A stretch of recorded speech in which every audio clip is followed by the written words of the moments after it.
ओम शांति। आज 16 जून परमात्मार महावाक्य।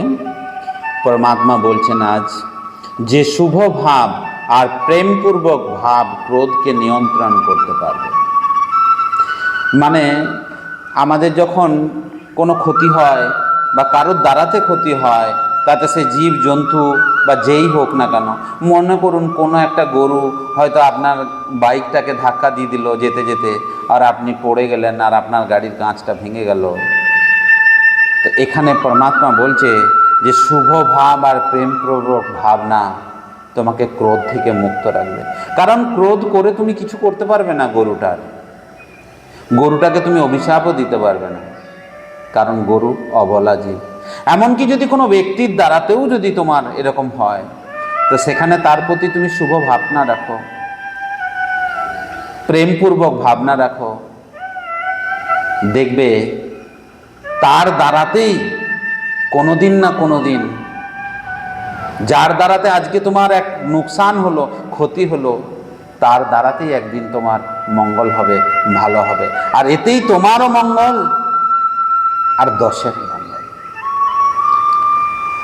ভগবান বলছেন যে নিজেকে ভগবানের সাথে সাথী করে রাখো, মানে কোম্পানি আর কোম্পানিয়ানে ভগবানের থাকতে।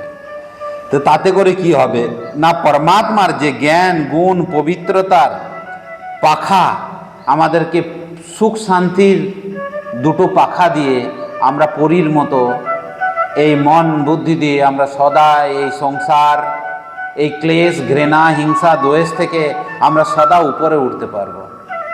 দেখবেন যখন আমরা চাল পাছুড়ি না, যখন চাল পাছুড়ি তখন দেখবেন কাকর পাথরগুলো নিচে থেকে যায়, আর ওই কুঁড়োর মতন ধুলোর মতন হাওয়াতে আকাশে উড়ে যায়, ওপরে উড়ে যায়। তো তার মানে এই যে যত হিংসা ঘৃণা দ্বেষ, এগুলো সব কাঁকর পাথরের মতো নিচে পড়ে রইবে। আর মন বুদ্ধি দিয়ে আমি পরমাত্মার প্রেমে আমি আকাশে, মন বুদ্ধির আকাশে উঠতে পারবো, যেখানে কোনো বাসনা কামনা ঘৃণা ঈর্ষা থাকবে না।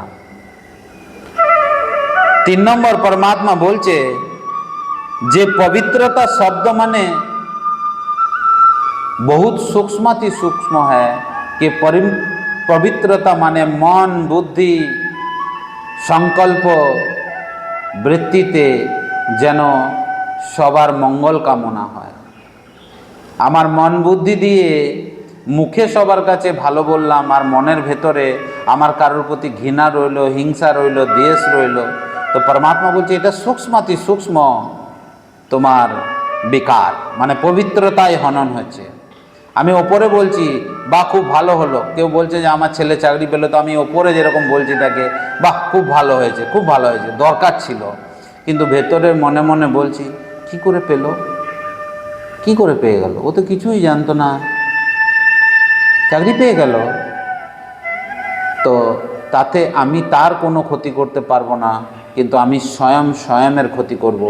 তো ভগবান বলছে সব থেকে আগে তুমি তোমার মনের শুদ্ধ চিন্তার যে পবিত্র নামক যে সোর্স, উৎস, সেই পাত্রটি তুমি পবিত্র করো।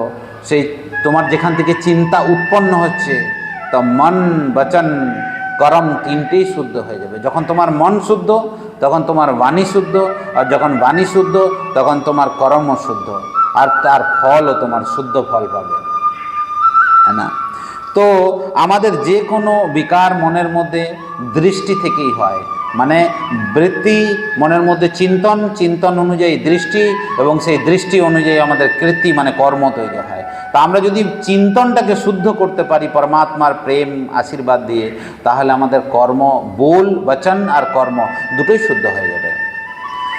4 নম্বর, আজকে ভগবান যেটা বলতে চেয়েছেন যে দেখুন এই সায়েন্সের শক্তি আমাদেরকে কিছুক্ষণের জন্যে এই রোগ ব্যাধি যন্ত্রণা থেকে কিছুক্ষণের জন্য আমাদেরকে মুক্তি দিতে পারে, কিন্তু পরমাত্মার নীরবতার সাইলেন্সের ধ্যানের শক্তি, যে ধ্যান সাইলেন্স মৌন নীরবতা, এই শক্তি এক অপার শক্তি, যেখানে ডাক্তার বদ্যি কবিরাজরা হাত খাড়া করে দেয়, মনে করুন যদি কেউ হসপিটালে ভর্তি আছে, তো ডাক্তার বলছে যে 5 লাখ টাকা দিতে হবে অপারেশনটা করতে। ঠিক আছে, জমি জমা বিক্রি করে 5 লাখ টাকা নিয়ে আপনি চলে গেলেন মিশন হসপিটালে। আর সেখানে হসপিটালে গিয়ে ডাক্তারবাবুকে বলছেন, ডাক্তারবাবু আমি আমার সমস্ত সম্পত্তি বিক্রি করে নিয়ে এসে আপনার হাতে দিলাম, আপনি আমার স্বামীকে বাঁচান বা আমার সন্তানকে বাঁচান বা আমার ভাইকে বাঁচান। তো তখন ডাক্তার অপারেশন ওটি থেকে বেরিয়ে পড়ে বলবেন যে আমি আমার যথাসাধ্য চেষ্টা করেছি, এবারে সেই পরমাত্মাকে স্মরণ করুন।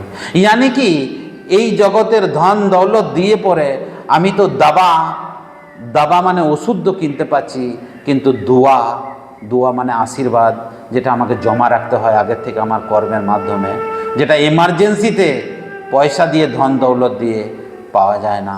তাই আমাদের প্রত্যেকেরই আমাদের কর্মের প্রতি চিন্তন করা উচিত, যেটা এমার্জেন্সিতে আমরা পাবো। আচ্ছা, ওম শান্তি, ওম শান্তি।